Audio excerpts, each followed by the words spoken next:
toto sú tie najväčšie stočenky. Ahoj, v tomto videu ti ukážem 5 najväčších známych stočeniek z Česka a Slovenska. Za každým, keď si povieš, že si to auto nemusíš preveriť, lebo má nalietané ďaleko cez 200 000, tak si spomeň na top 5 Audi A6 C6. Fešanda, ktorá bola inzerovaná s nájazdom 223 000 km. Jej reálny nájazd bol ale 621 000 km.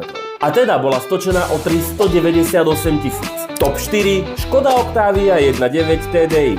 Stočená na zánovných 112 000 km. Realita ale bola 565 000 km. Stočená teda bola o 453 000 km.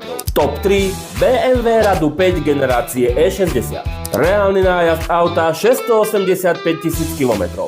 Na odometri ale svietila hodnota 201 000 km.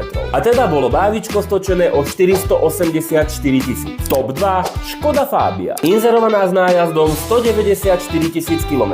Realita? Na Fabiu až neuveriteľných 749 000. No a teda táto ikona cúvala neuveriteľných 555 000 km.